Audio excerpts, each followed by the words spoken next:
कहानी की शुरुआत होती है सन 1962 से, जहां हमें पैसिफिक ओशन के बीचों बीच एक बहुत ही बड़ा शिप दिखाया जाता है जिसका नाम एंटोनिया ग्राजा है। इस शिप पर टोटल 600 पैसेंजर्स मौजूद हैं जो न्यूयॉर्क की तरफ जा रहे हैं। इस शिप में पार्टी चल रही होती है जहां एक बहुत ही खूबसूरत सिंगर गाना गा रही होती है और सभी लोग उस सिंगर के गाने को एंजॉय करते हुए मजे से डांस कर रहे होते हैं। शिप पर मौजूद सभी लोग बहुत ज्यादा खुश थे, लेकिन इन्हें पता नहीं था कि कुछ मिनट बाद उनके साथ कुछ ऐसा होने वाला है जिसके बारे में सोचने से भी डर लगता है। तभी हम देखते हैं कि एक आदमी इंजन रूम से एक लीवर ऊपर की तरफ उठाता है। लीवर के ऊपर उठते ही एक तेज नुकीला वायर टाइट होकर सब लोगों के आर पार चला जाता है। देखते ही देखते सब लोगों के बॉडी के 2 टुकड़े होने लगते हैं। यह एक बहुत ही दर्दनाक माहौल था जहां चारों तरफ खून ही खून फैला हुआ था। एक बच्ची जिसका नाम केटी है वो बच जाती है क्योंकि उसकी हाइट कम थी, जिस वजह से वायर उसके सर के ऊपर से होता हुआ गुजर जाता है। इसके बाद हमें 40 साल के बाद का सीन दिखाया जाता है जहां हम कुछ लोगों को देखते हैं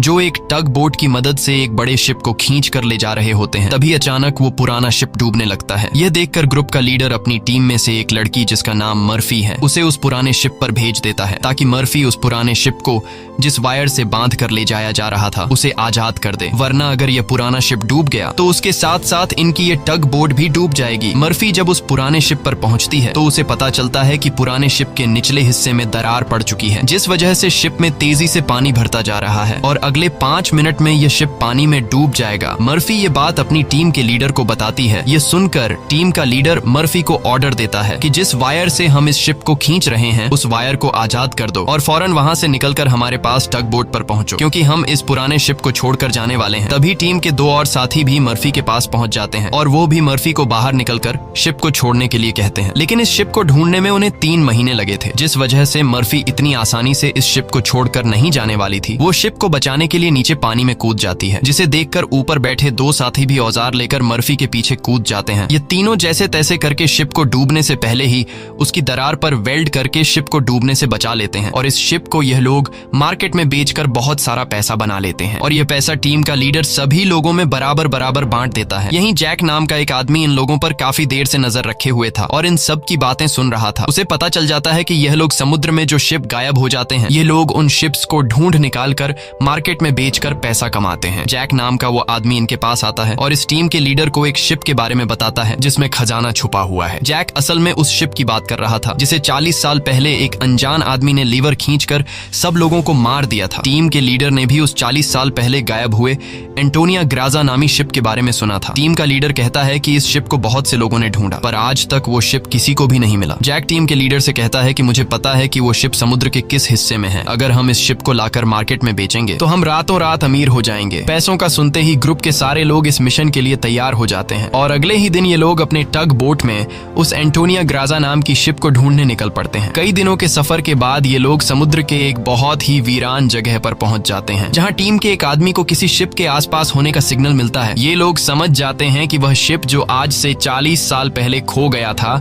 वह यहीं कहीं पर है। थोड़ा ही आगे बढ़ने पर इनके सामने एक बहुत ही बड़ा शिप आ जाता है। ये वही शिप है जिसे हमने कहानी की शुरुआत में देखा था और ये शिप पिछले 40 सालों से समुद्र में गायब हो गया था। इस शिप को देखकर ये सभी लोग बहुत ज्यादा खुश हो जाते हैं और उन्हें लगता है कि इस शिप को बेचकर ये लोग माला माल हो जाएंगे। अब टीम का लीडर 2 लोगों को टग बोट में ही रहने के लिए कहता है और खुद कुछ साथियों के साथ उस पुराने शिप की जांच के लिए अंदर चला जाता है। अंदर जाते ही इन लोगों को बहुत ही अजीब सी आवाज आने लगती है जिसे सुनकर ये लोग घबरा जाते हैं। इसके बाद टीम का लीडर अपने साथियों को आगे बढ़ने के लिए कहता है। ये लोग उस आवाज को फॉलो करते हुए एक बड़ी सी घड़ी के पास पहुंचते हैं जहां ये लोग देखते हैं कि उस घड़ी का कांटा अभी भी हिल रहा है। कुछ देर बाद अचानक उस घड़ी का कांटा रुक जाता है। यह देखकर उन्हें कुछ अजीब लगता है। अब ये लोग शिप की ओर जांच करने के लिए आगे बढ़ते हैं। अंदर ये जहाज पूरी तरह से बिखर चुका था, जहां सारी चीजें टूट चुकी थीं और जहाज के लोहे में जंग लग चुका था। ये लोग जब आगे बढ़ रहे होते हैं तब उनका एक साथी नीचे फ्लोर टूटने की वजह से गिरने ही वाला होता है कि तभी मर्फी उसे पकड़ लेती है और जब मर्फी अपने साथी को ऊपर खींचती है तब उससे नीचे एक लड़की दिखाई देती है। ये वही लड़की है जो आज से 40 साल पहले यानी कि सन 1962 में शिप में अकेली बची थी, जिसके सिर के ऊपर से वायर गुजरा था। लेकिन हैरान करने वाली बात यह थी कि 40 साल बाद भी उसकी उम्र उतनी ही थी, जिसका मतलब यह है कि यह उस लड़की की आत्मा है। मर्फी उस लड़की को जब दोबारा देखती है तो वह लड़की अचानक कहीं गायब हो जाती है। अब ये लोग जैसे तैसे करके अपनी साथी को ऊपर की ओर खींच देते हैं। यहाँ मर्फी को कुछ समझ नहीं आता कि उसने जो देखा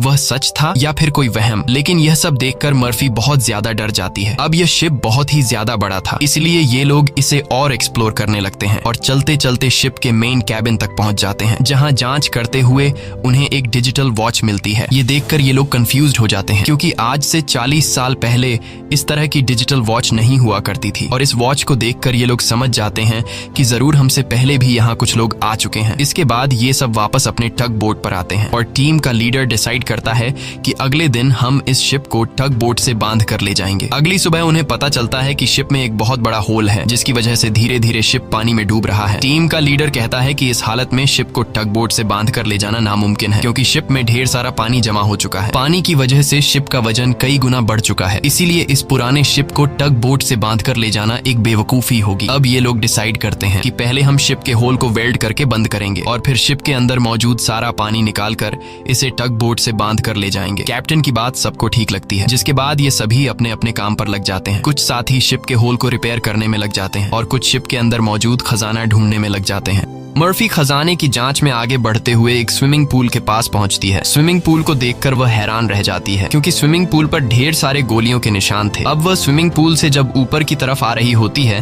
तभी एक बार फिर से वह लड़की मर्फी के सामने आ जाती है, जिसे देखकर डर के मारे मर्फी वापस नीचे पूल में गिर जाती है। उसका सर तेजी से स्विमिंग पूल के फ्लोर से टकराता है और खून निकलना शुरू हो जाता है, पर स्विमिंग पूल उसके खून को अब्सॉर्ब कर लेता है। मर्फी एक बार फिर से जब ऊपर देखती है तो वो लड़की वहाँ नहीं थी और अब वहाँ पर जैक होता है। जैक मर्फी को स्विमिंग पूल से बाहर निकालने में मदद करता है। बाहर निकलते ही मर्फी जैक से कहती है कि मैंने अभी अभी यहाँ पर एक लड़की देखी है, लेकिन पता नहीं वह अचानक कहाँ गायब हो गई। जैक मर्फी से कहता है कि यह तुम्हारा वहम होगा, यहाँ पर कुछ भी ऐसा नहीं है। इसके बाद ये दोनों आगे बढ़ते हैं और इन दोनों के यहाँ से जाने के बाद स्विमिंग पूल पूरी तरह से खून से भर जाता है। दूसरी तरफ टीम के लीडर को उस पुराने शिप के कैप्टन का रूम मिल जाता है। टीम का लीडर जब रूम के अंदर जाता है तो रूम काफी बुरी हालत में था। रिसर्च करने पर टीम के लीडर को वहाँ पर कुछ भी खास नहीं मिला। जब टीम के लीडर की नजर सामने टेबल पर पड़ती है तो वह देखता है कि टेबल पर एक शराब की बोतल और ग्लास में किसी ने पैक बनाकर रखा है। यह सब देखकर ऐसा लग रहा था जैसे अभी अभी कोई शराब पीकर चला गया हो। टीम का लीडर जैसे ही इस ग्लास को उठाकर पीने वाला होता है, तब उसकी नजर सामने लगे शीशे पर पड़ती है और शीशे में टीम के लीडर को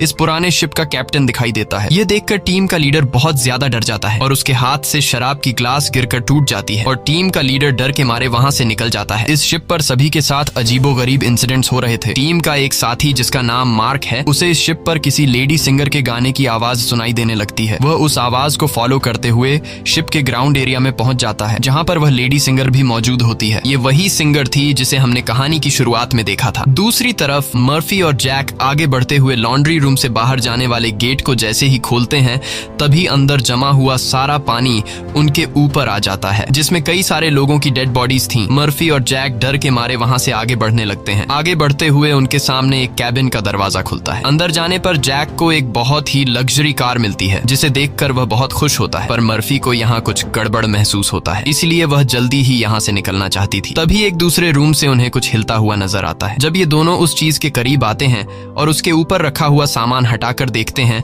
तो उनकी आंखें खुली की खुली रह जाती हैं, क्योंकि वहां पर सोने से भरा हुआ एक बॉक्स पड़ा था। ये देखकर मर्फी अपने बाकी साथियों को तुरंत बुला लेती है और जब सब यहाँ पहुंचते हैं तो सामान हटाने पर उन्हें इसी तरह के 9 बॉक्स मिलते हैं और हर एक बॉक्स में 28 गोल्ड प्लेट्स पड़ी हुई थी, जिसे देखकर सभी की खुशी का ठिकाना नहीं रहता, क्योंकि ये सभी रातों रात अमीर हो गए। इतने बड़े खजाने को ढूंढने के बाद ये लोग डिसाइड करते हैं कि इस शिप को यहीं छोड़ देंगे और सिर्फ सोना यहाँ से लेकर जाएंगे। इसके बाद ये लोग सारा का सारा गोल्ड अपने टग बोट पर रख देते हैं और अब ये लोग यहाँ से निकलने की तैयारी करते हैं। टग बोट को चलाने वाला कैप्टन बोट को स्टार्ट करने के लिए इंजन की सफाई करने लगता है और तभी हमें दिखाया जाता है कि टग बोट में रखा गया सिलेंडर का वाल्व अपने आप चालू हो गया है, जिससे हवा में गैस फैलना शुरू हो जाता है। वही मर्फी एक बार फिर से उसी लड़की को देखती है जो उसकी तरफ तेजी से भागती हुई आ रही होती है, जैसे वह मर्फी को कोई बात बताना चाहती हो, पर तभी उसे कोई पकड़कर नीचे धकेल देता है और जैसे ही टग बोट का कैप्टन इंजन को ऑन करता है, तभी सिलेंडर से निकली गैस की वजह से पूरे बोट में एक बहुत ही बड़ा ब्लास्ट होता है, जिसमें टग बोट का कैप्टन मारा जाता है। अब ये लोग समुद्र के बीचों बीच एक सुनसान शिप पर फंस चुके थे। ये सभी लोग बहुत ज्यादा परेशान होते हैं, क्योंकि उनके पास जो यहाँ से निकलने का टग बोट था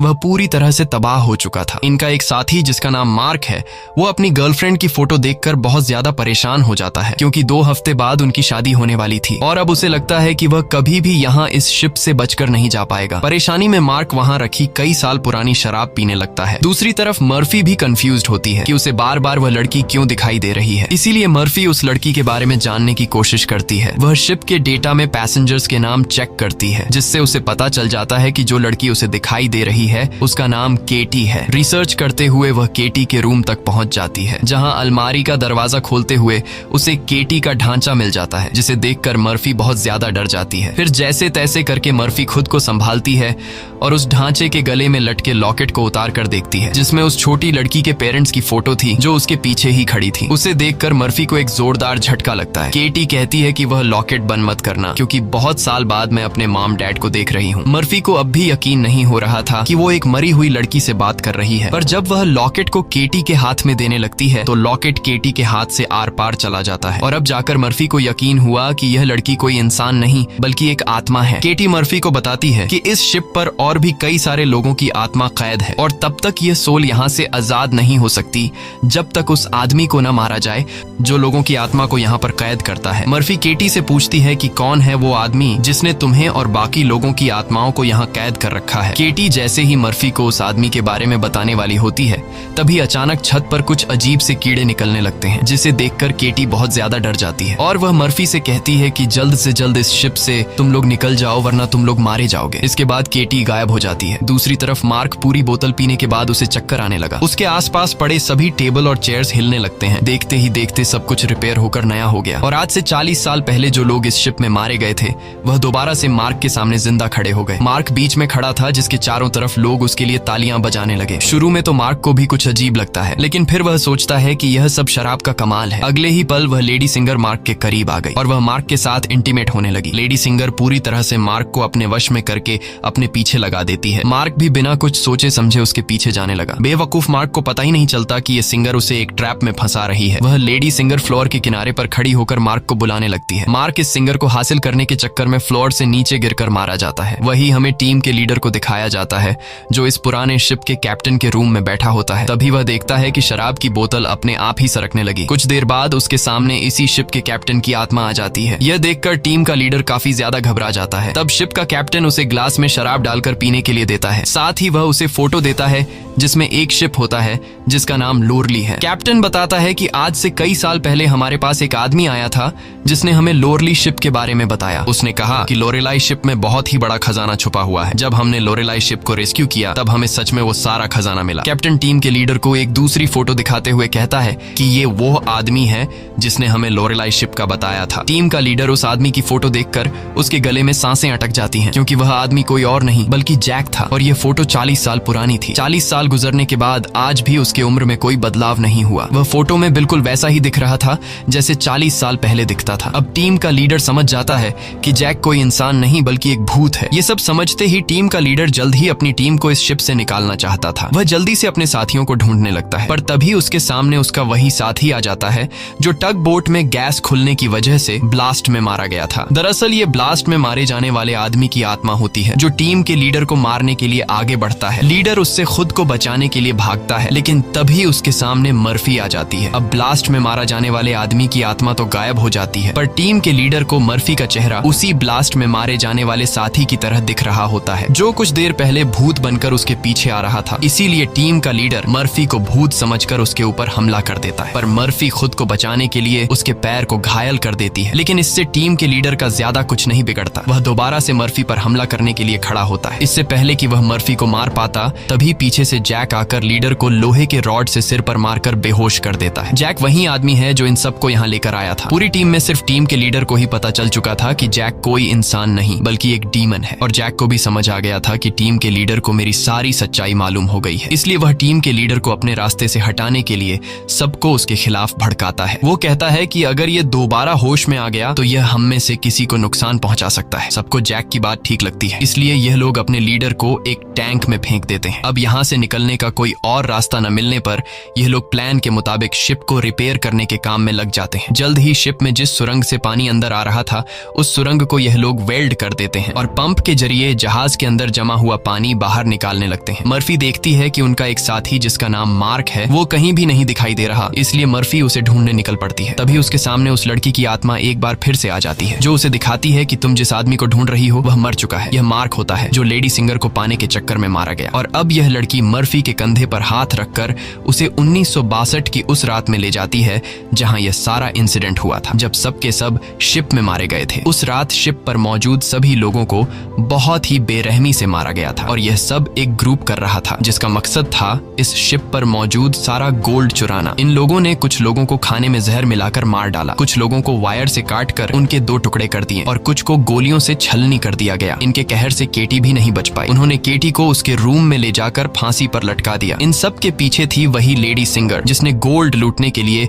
यह पूरा प्लान बनाया था और अपने लोगों की मदद से उसने शिप पर मौजूद सभी लोगों को मार डाला। अब सारा गोल्ड उनके कब्जे में था। शिप का ऑफिसर भी लेडी सिंगर से मिला हुआ था। लेडी सिंगर के एक इशारे पर वह अपने ही साथियों को मार देता है, लेकिन जैसे ही वह मुड़ता है लेडी सिंगर उसे भी गोली मार देती है। लेडी सिंगर को लगता है कि सारा गोल्ड अब उसी का हो चुका है क्योंकि शिप पर मौजूद सभी लोग मारे जा चुके थे। लेकिन यही एंट्री होती है एक ऐसे आदमी की जो इस पूरे गेम का मास्टरमाइंड था और वह लोहे की चेन से लेडी सिंगर को लटकाकर मार देता है। मर्फी केटी की मदद से ये सब देख रही होती है और तभी वह इस गेम के मास्टरमाइंड को भी देख लेती है, जिसे देखकर मर्फी शॉक हो जाती है क्योंकि वो आदमी कोई और नहीं बल्कि जैक है जो इन्हें गोल्ड का लालच देकर यहाँ पर लेकर आया, क्योंकि शिप में छेद हो चुका था और शिप धीरे धीरे पानी में डूब रही थी। इसलिए शिप को बचाने के लिए कुछ ऐसे लोगों की जरूरत थी जो शिप को डूबने से बचा सके। इसलिए जैक ने चालाकी से इन्हें यहाँ लाया। अब शिप पूरी तरह से ठीक हो चुकी थी, इसलिए जैक को अब इन लोगों की कोई जरूरत नहीं थी और अब वह इन सबको भी मार देगा। यह सब समझते ही मर्फी को याद आता है कि हमने जैक की बातों में आकर अपने लीडर को टैंक में बंद कर दिया था। अब मर्फी अपने लीडर की जान बचाने के लिए उसके पास दौड़ कर जाती है, लेकिन अब टैंक में पानी भरने की वजह से लीडर की मौत हो गई होती है। मर्फी अपने लीडर को बचाने के लिए टैंक का कांच तोड़ने की कोशिश करती है, पर टैंक का कांच बहुत ही मजबूत था, इसलिए लाख कोशिश करने के बावजूद भी लीडर को बचा नहीं पाती। इसके बाद मर्फी अपने एक साथी के पास आती है जिसका नाम डॉज है। मर्फी डॉज को जैक की सारी सच्चाई बता देती है और कहती है कि जैक तुम्हें जहां भी नजर आए उसे शूट कर दो, मैं अपने एक और साथी को ढूंढने जा रही हूँ। मर्फी के जाने के कुछ देर बाद जैक डॉज के सामने आ जाता है, जिसे मर्फी ने कहा था कि जैक जहां भी नजर आए उसे शूट कर दो। डॉज जैक से कहता है कि यहीं पर खड़े रहो और अपनी जगह से हिलना मत। ये सुनकर जैक समझ जाता है कि मर्फी ने इसे मेरी सारी सच्चाई बता दी है। तब जैक डॉज को बातों में उलझाकर डॉज से बंदूक छीनने की कोशिश करता है, लेकिन डॉज जैक की होशियारी समझ जाता है और वो फौरन जैक पर बंदूक की गोली चला देता है, जिससे जैक दूर जा गिरता है। जिसके बाद डॉज जैक के पास आता है और देखता है कि जैक मारा जा चुका है। यह देखकर डॉज वहां से चला जाता है, लेकिन हम देखते हैं कि जैक अभी भी मरा नहीं है। दूसरी तरफ मर्फी अपने जिस साथी को ढूंढने गई थी, मर्फी को पता चल जाता है कि वो पानी में मारा गया है। अब डॉज के अलावा मर्फी के सारे साथी मारे जा चुके थे, इसलिए मर्फी डिसाइड करती है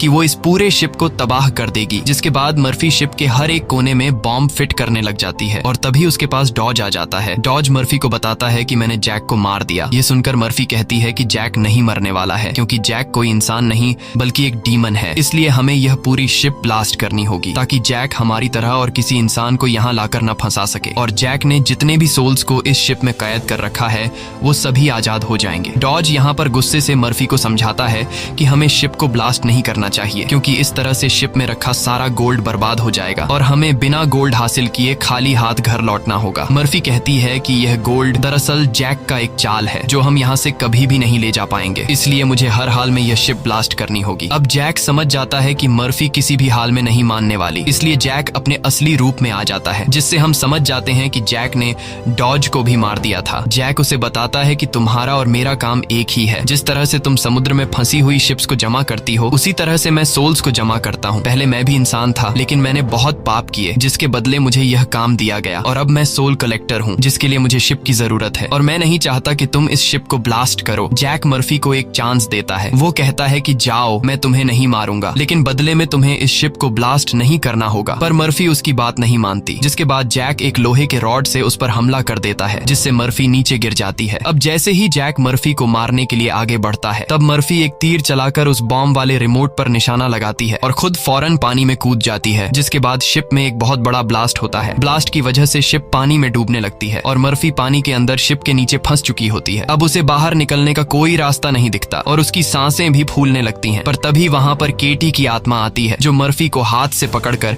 ऊपर का रास्ता दिखाती है। तब मर्फी मर्फी देखती है कि जैक ने जितने भी सोल्स को कैद कर रखा था वो सभी सोल्स आजाद हो गई हैं। मर्फी बड़ी मुश्किल से ऊपर सरफेस पर आ जाती है और वो देखती है कि शिप में जितने भी सोल्स थे वो सब अपनी असली दुनिया में जाने लगे हैं। दरअसल यहाँ जितने भी सोल्स थे वो सभी जैक के गुलाम थे। सिर्फ केटी की सोल उसकी गुलाम नहीं बन पाई क्योंकि केटी की सोल पवित्र थी, जिस वजह से जैक उस पर ज्यादा कंट्रोल नहीं कर पा रहा था। इसीलिए केटी की सोल बार बार मर्फी की मदद कर रही थी। यहाँ मर्फी एक बॉक्स के सहारे समुद्र में तैरती रहती है और तभी वो एक शिप तक पहुंच जाती है जो शिप उसे रेस्क्यू कर लेता है। जब उसे पोर्ट पर लाया जाता है तो वो अपनी एम्बुलेंस से देखती है कि जैक अभी भी जिंदा है और शिप का जितना भी गोल्ड था वो उस गोल्ड को एक दूसरे शिप में ट्रांसफर कर रहा है ताकि उस गोल्ड के लालच में वो और भी लोगों को मार सके और उनकी आत्माओं को कैद कर सके। इसी के साथ ये कहानी खत्म हो जाती है। अगर आपको हमारी वीडियो अच्छी लगी हो तो हमारे चैनल को सब्सक्राइब और वीडियो को लाइक जरूर कीजिएगा।